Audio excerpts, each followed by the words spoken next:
Please be seated.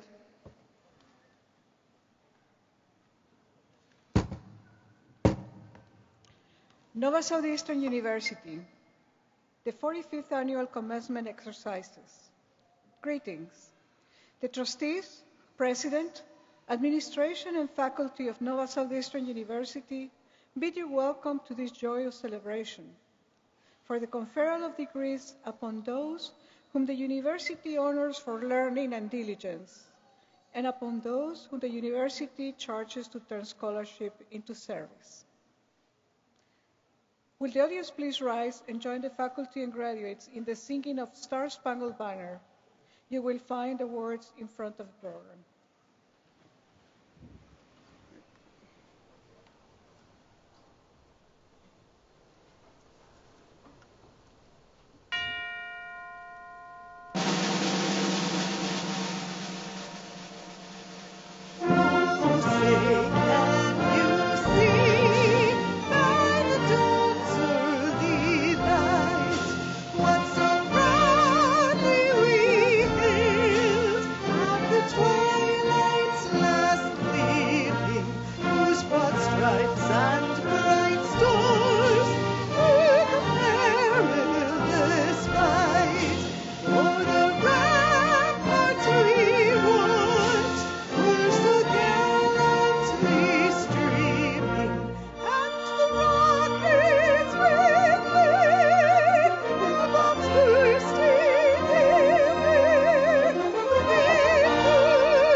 Please be seated.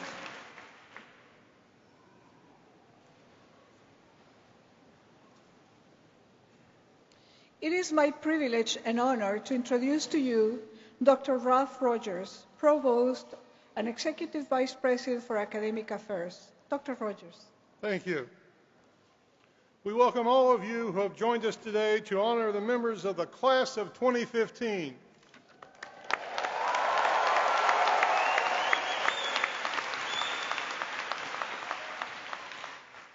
At this time, I would like to recognize the members of the Nova Southeastern University Board of Trustees who are with us today on the platform. Dr. Sylvia Flores, today's Grand Marshal.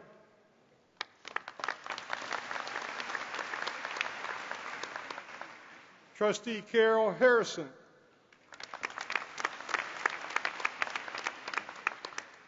Trustee Nell Lewis.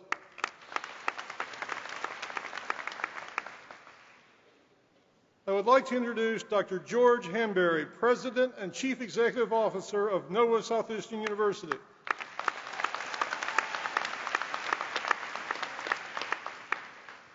And Ms. Jacqueline Travisano, Executive Vice President and Chief Operating Officer.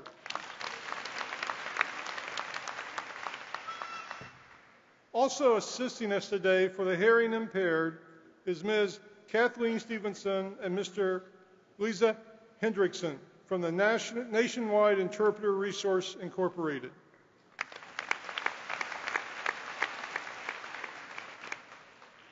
I would now like to introduce Dr. Don Rosenblum, Dean of the Farquhar College of Arts and Sciences.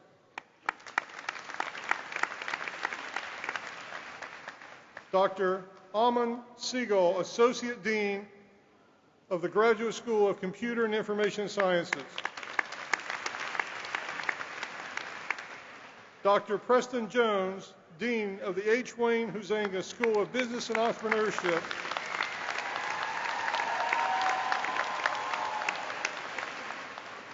And Dr. Richard Dodge, Dean of the Oceanographic Center. Thank you. A university becomes great not because of buildings or athletic accomplishments, but because it develops an outstanding student body through the guidance of their faculty. Also sitting on the stage behind me today and in the first rows in front of the stage are the distinguished members of our faculty. To receive the deserved recognition of the graduates you have educated and inspired, as well as the thanks of their families and friends, will my talented and dedicated colleagues please rise?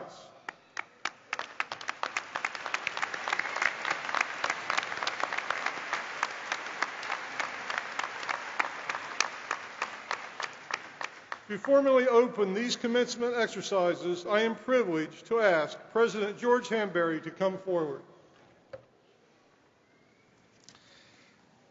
And thank you, Dr. Rogers. And wait, ladies and gentlemen, today is the opportunity for all of us to publicly witness this commencement ceremony for the hard work that the graduates of this university have undertaken. So to members of the Board of Trustees, Mr. Manny Medina, our guest speaker, and to all of you here, welcome to NSU. You know, this year we'll begin a tradition at NSU, and that is having the commencement exercise, all 11 of them, in the NSU Taft University Center. And whether you are online or at our regional campuses or at the Fort Lauderdale campus, all of you are sharks. Now, sharks have fins, if those of you in oceanography would attest to. And fins are something that we do, and I would like for you to do one last time before you leave. So for all the graduates, fins up. Right.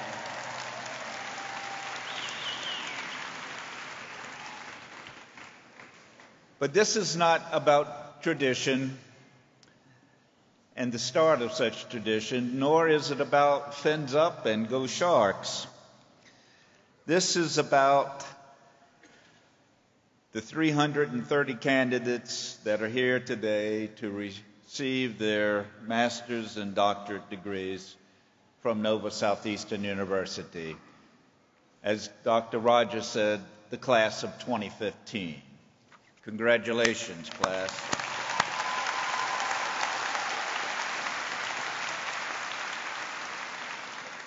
Now, for the audience and for the graduates, you're never too old or too young to begin to passionately pursue a degree that you wish you had or would undertake to do.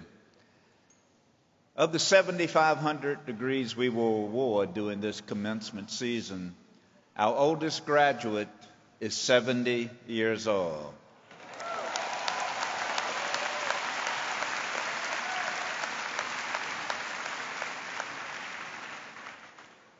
And you're never too young either. Our youngest graduate is 19 years old.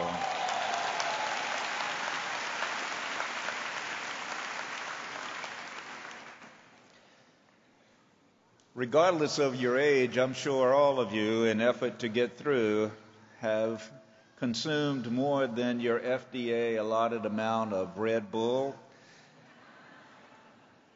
But you have made more than your lifetime worth of memories and friendships, which I'm sure you will continue to have throughout your career and your lives.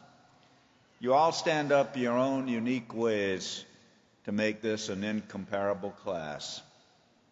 As a group, we reach out globally.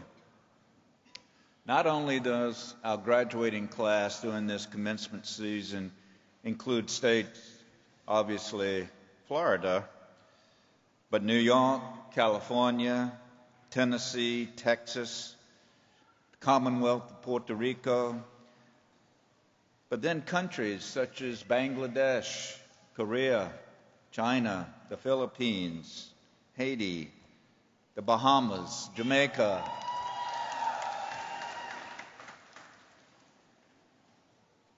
Venezuela, and as far away as Saudi Arabia and Iran.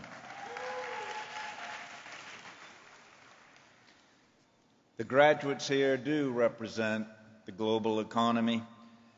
In fact, this year's commencement, we will honor graduates from 45 different countries. Now, I know it's expected of my generation to say to your generation, you just can't imagine the opportunities before you. But it's really true. It wasn't too long ago.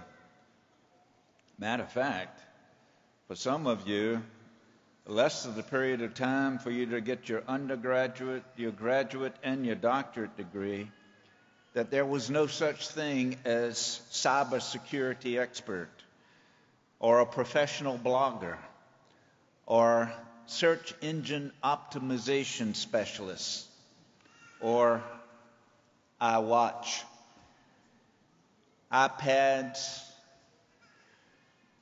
Just 15 years ago, to give you some example, a group of students, two from Stanford University, convinced Sun Microsystem to put up $100,000 for something that was 1 to the 1,000th power.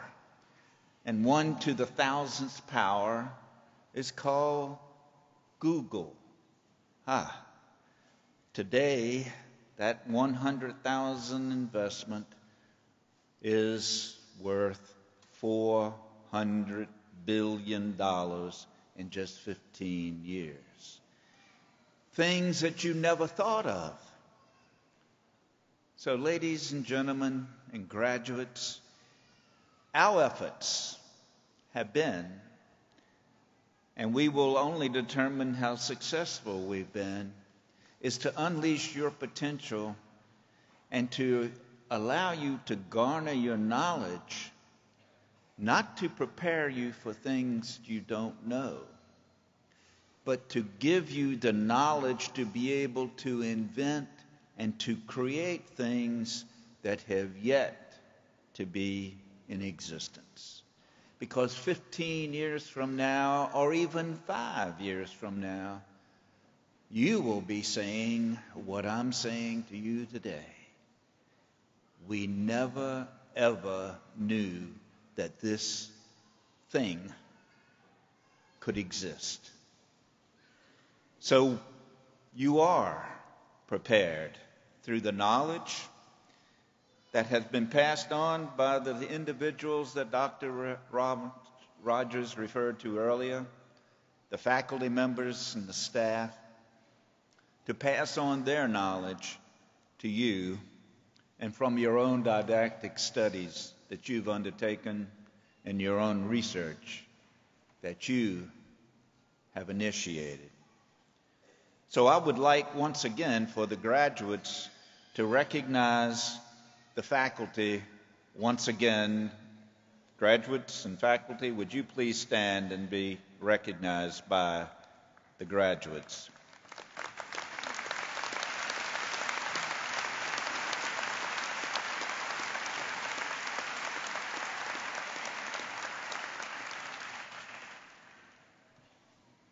There's another group that knew you long before the faculty ever considered to try to teach anything.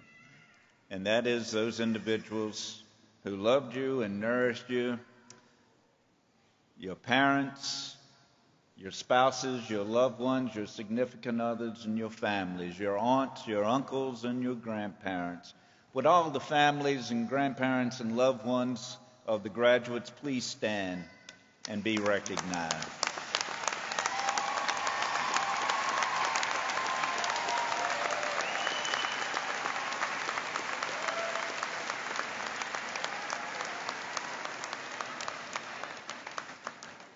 So, to be prepared for things you've never understood. How many of y'all were tweeting in the audience while we were coming here today? How many of you surprised that I even know how to pronounce tweet? We have established hashtag NSU success. Hope that you will go to hashtag NSU success and post your successes there. Or how about hashtag President Hanbury is awesome? Would you? Well, you won't find hashtag President Hanbury is awesome, but you will find hashtag NSU success. The success of this university until this day has been based on your predecessors, the 165,000 alumni who preceded you. From this day forward, however, it will not be on their shoulders, but on yours as well as theirs. So keep us informed of hashtag NSU success, of where you will be going and the successes you will change. The world is indeed constantly changing and evolving, and none of us can really know what career opportunities are just around the corner. No matter what you choose, no matter what degree you will receive today, I encourage you to seek out your passion. Some of you will indeed go on to further research. Others will start a new career, or possibly be an entrepreneur, or work for a major business or corporation, or go into academia and teach. Or, as some of you are, either veterans or active military, you will continue to serve this country with the degree that you've had. For those of you who are veterans and active military, would you please stand and be recognized by the audience today?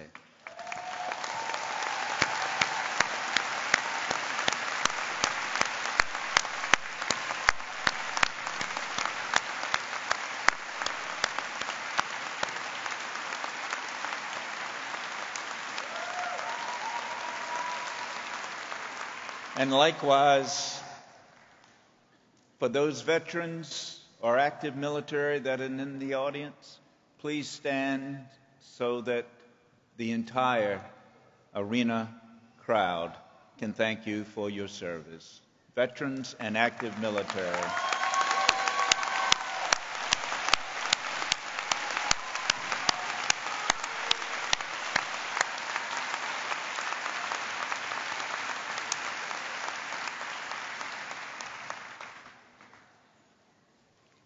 So no matter what career you take, or what progressive realization of any worthy goal you undertake, one of the underlying philosophies of NSU is that we owe the world questions.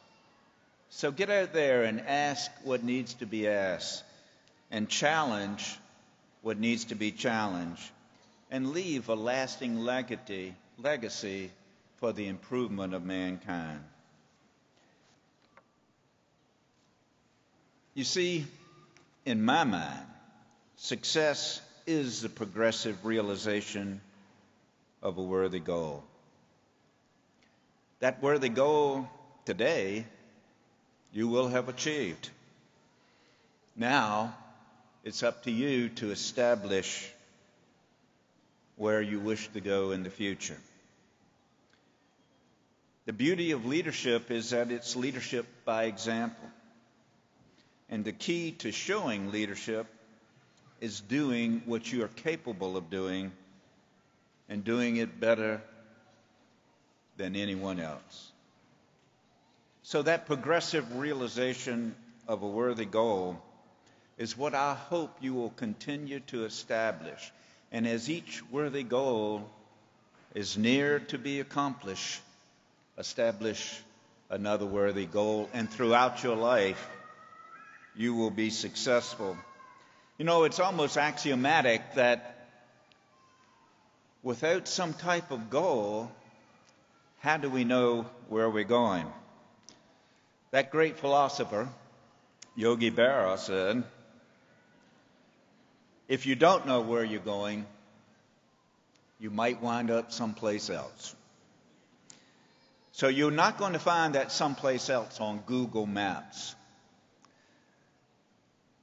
That someplace else is going to have to be established by you. So set your goals high and your aim even higher, and then add 10% more, and lead yourselves to achieve those worthy goals. Toward that effort, I challenge you to live up to the admonitions of Shakespeare, who gave Polonius his words of advice to his son Laertes. This above all, to thine own self be true, and it must follow as the night the day. Thou canst not be false to any man. So you don't need a big title and a fancy job and a lot of money to be considered successful. But you do need to maintain your integrity. Because just like a mirror, once that integrity is broken, it's almost impossible to repair and replace. So I end you with these comments of whatever you undertake, maintain your integrity. And as that great philosopher, another one said, fins up, class, fins up, and go Sharks.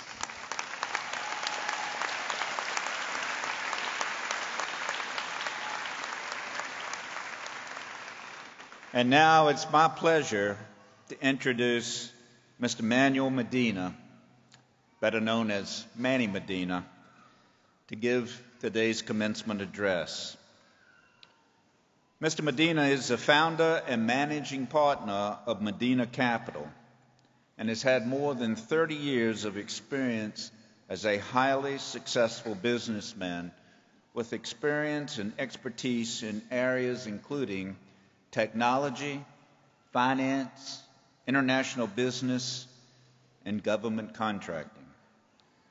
Mr. Medina began his career in 1974 as a CPA with PricewaterhouseCoopers.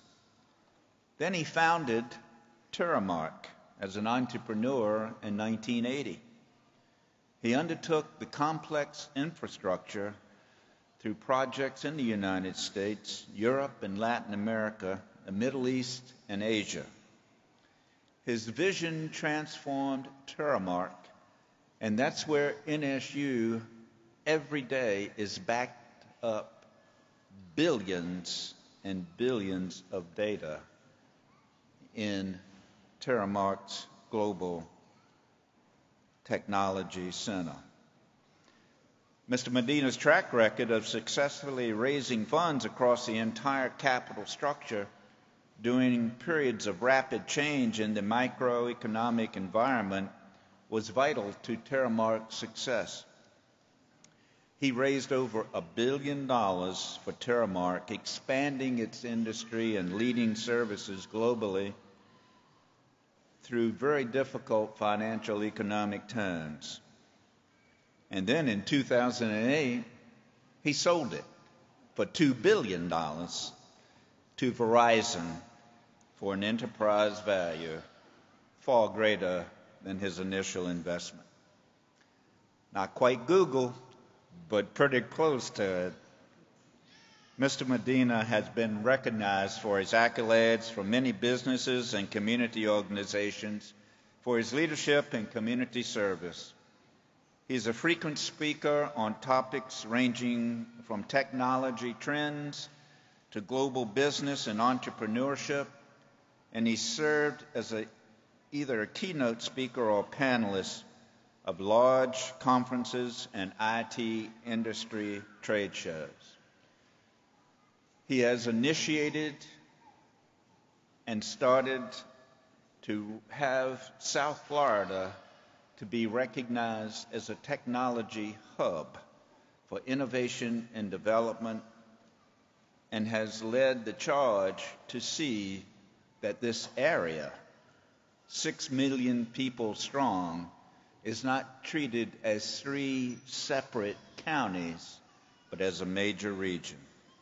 And then finally, just several years ago, he was initiated into NSU's H. Wayne Huizenga Business and Entrepreneurship Hall of Fame. Ladies and gentlemen, please welcome a warm hand of Mr. Manny Medina.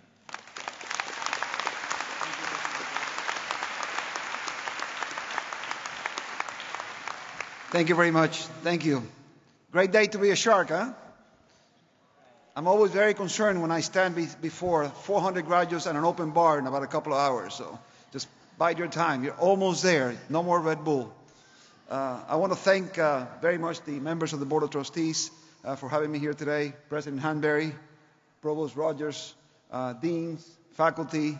It is indeed a very great honor for me to be here today. I'm humbled by the request and hopefully make worthy the time that you spend listening to me today. I want to particularly congratulate the class of 15. A lot of hard work, endless nights, sacrifices. You're here today, right? Give yourselves a round of applause. Come on. You deserve it. You didn't get here by yourself, right? I mean, all of those folks up there, they were instrumental, like President Hanberry said. All of them sacrificed themselves, abuelitas and grandpas and, mommies and husbands and significant others and friends that gave you all that support for you to be where you are today. And you deserve a round of applause, please.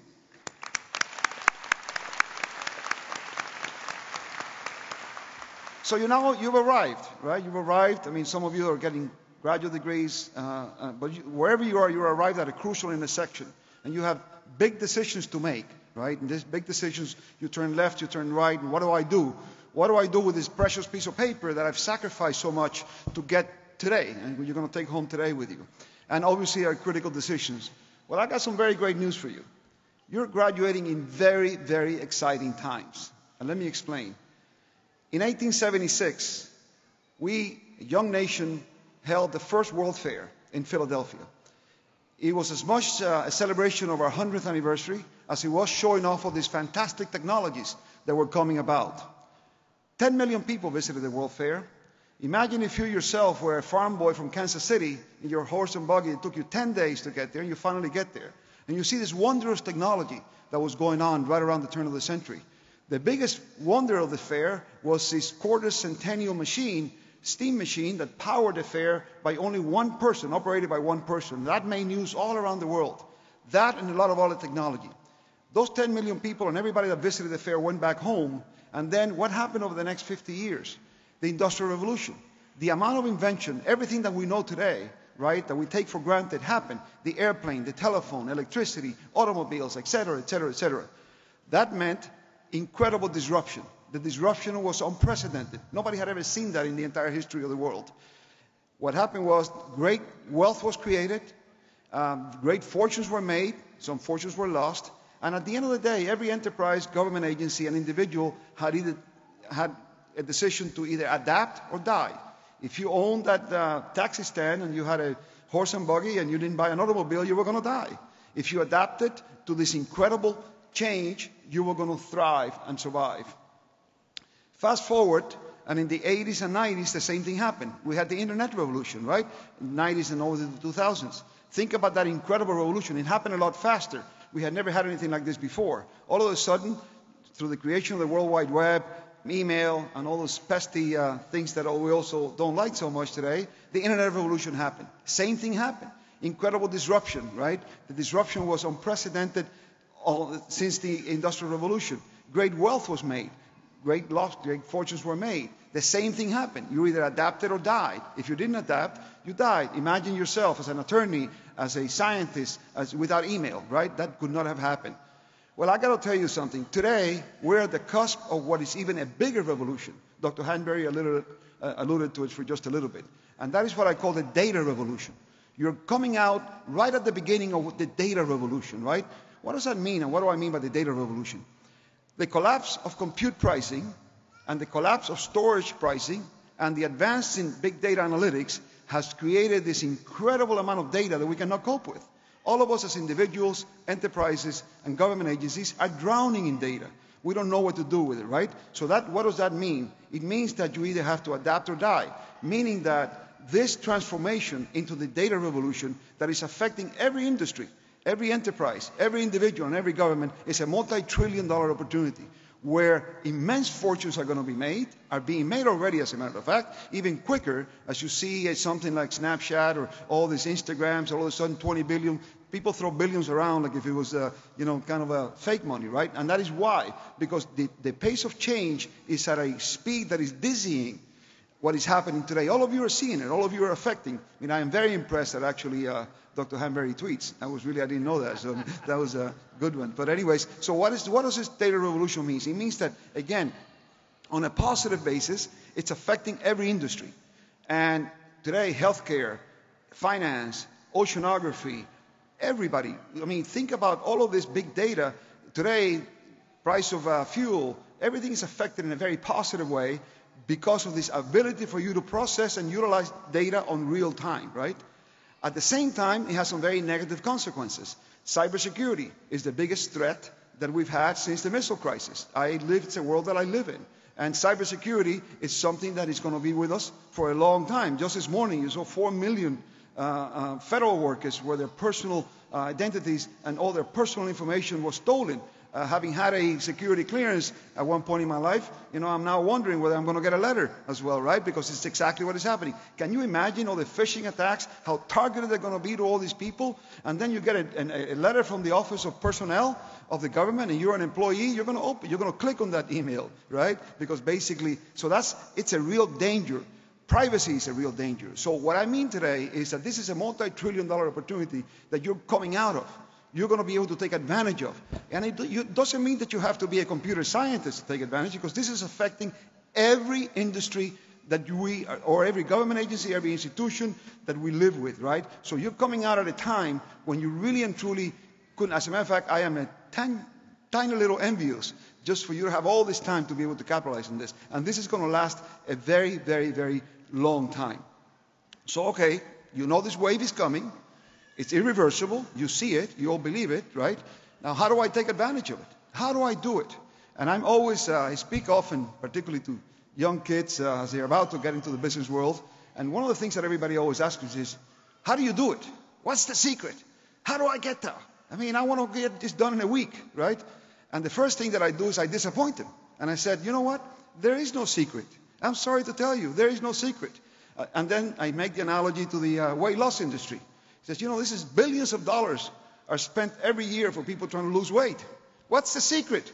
Eat less, exercise more, right? What's the secret, right? The same thing happens here. There is no secret, right? The secret is that you really and truly have to work hard, and I'll get a little bit more into it. One of the things also that people ask me is, well, what about luck? People are lucky. I know such and such, he's so lucky. Well, you're pretty lucky. You're here today, right? I mean, think about, you're already the 1%ers, right? And everybody else. So luck plays an important part, but I think, and I have learned in my life, that the harder that I work and the better that I prepare, the luckier that I get, right? And I really and truly believe that from the bottom of my heart. I have a great story that I tell because it typically stays with you guys for a long time, and that's a story about these two factory workers. There was a local racetrack that was having a contest, and they were giving away two $5,000 prizes, and to bet on the fifth race on the track on the coming day. And these two guys won the $5,000, and neither one of them knew anything about horse racing. One of them immediately got to work. Well, what do I have? I need a betting methodology. I need to learn about horses. I need to learn about the terrain, the climate. Some horses, I need to learn about the genealogy of the horses and the jockeys, and just went to work and prepared. Came the day of the race, and he did pretty good, bet it, and turned his $5,000 into around $8,000. The other guy got the $5,000, and all of a sudden, he was just said, "Oh man, I made the big times."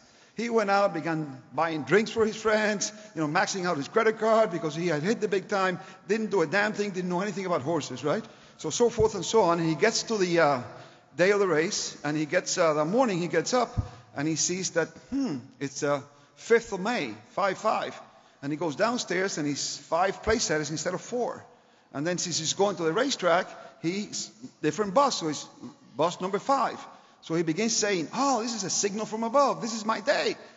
So he goes and says, and then had to bet all this on the 5th race. So he says he bet everything to win in number 5. You know what happened? Came in 5th place, right? So therefore, this is the big story about luck versus preparation, right? So as you try to take advantage of this wave that I've been talking about up to now, I think there are some things that you can do, right, in order for you to really and truly profit. And I don't mean profit just in the sense of dollars. Capitalize on it. And the way I look at it is, all of you, the way I think of it, and I've thought long and hard about what helps, is if you consider yourself as a brand, why do you buy something? Why do you pick giving something versus another, a car? Because it gives you pleasure, you like it, you trust it, and you are a trusted brand. If you think of yourself as a brand, you're going out into the world right now. This big wave is coming. Opportunities are going to be brought to a certain amount of people. Think of yourself as that. So how do I become a trusted brand? What do I need to do to become a trusted brand? And there are many things, obviously, but I'm going to talk only about 3 of them today. And the first and foremost is you have, and it is the most difficult, by the way. I know it sounds easy, but it's very, very difficult. You have to have a positive attitude. It is the one thing that you must do. The one thing that you must do every day. I'm telling you, nobody likes to be I'm sure all of you have friends that you call and they always have a drama queen or a drama king. Always something is going on in their lives, right? You can identify with that. You don't want to be those persons. You want to be the positive person. And you can train yourself to do that. And that doesn't mean that you're going to go celebrate if you get a speeding ticket, but getting a speeding ticket is not the end of the world. And I learned something that is probably the most important lesson that I've ever learned in my life. Bad things not only are going to happen to you, they need to happen to you. If they don't happen to you, then good things cannot happen to you. It's the yin and yang of life, right? And I know it sounds theoretically right, but once you comprehend that, and once you accept that bad things are going to happen to you, then positive things immediately bounce off of it. And that's really the number one thing that you do. If you become a positive person, people tend to congregate around you, right? And I'll tell you something. I arrived in this country when I was 13 years old. Came on a boat, me and my sister. My parents put us on a boat with them. We got here. It was a very difficult time. My mother was a hotel maid. My dad drove a cab, delivered papers, barely made it through high school. It was a very, very tough period. Eventually, I found education, and eventually, thank God that I landed in this great country. It gave me the opportunity to do that, right? So as I started my career and I started building my company all through the 80s, I worked very hard. I love what I do, and I love business, and I built what I was already a big company. And I was kind of, life also has a way of showing you humility, and you begin to believe a little bit your own propaganda. And then all of a sudden, you're reading about yourself and front page stories and blah, blah, blah. And then all of a sudden, out of nowhere, in 1989, the real estate market crashed. All the banks were going bankrupt. It was the periods of the RTC. We were in a major, I was in development business at the time. We started a major development where the main tenant went bankrupt. Not because of anything we had to do. All the executives of the company got indicted. And all of a sudden, my world went into a spin. And I found myself in Kuwait, in the middle of the fires, rebuilding this country, and with only a couple of guys, no friends, and just all of a sudden I'm thinking to myself, why am I here? Why am I all of a sudden, I worked so hard. Why did this have to happen to me, right? And you begin getting a little kind of not only annoyed, but you really begin to hate, that the world is being unfair to you, right? And then let me tell you what happens. Every time that has happened to me, this is one of the biggest ones. I tell you, and I had my bankruptcy forms filled. I never had to file them, but I was prepared to file them. That's how bad it was. I went from here to here. Let me tell you what happened in Kuwait, right? And what happened. Not only did I find myself, which I needed to do, but I also learned technology, which I always liked. I started out in the finance, and I became obsessed with technology and began learning about it. This would have never happened had I not gone to the Middle East and gone through this period where I never experienced solitude before in my life. And that bad thing needed to happen for the good thing to happen again. I took advantage of it, later on learned, and then eventually ended up creating what is really one of the great success stories of as Dr. Hanbury was saying. So bad things have to happen to you. Even death is a blessing. Think about yourselves if you didn't know you were going to die. We are the only people who know we're going to die, right? Think about the urgency that gives us. Right? If all of a sudden you didn't know that, you wouldn't get out there, right? So that urgency is really a blessing. Some people have longer lives or they have shorter lives. It doesn't matter.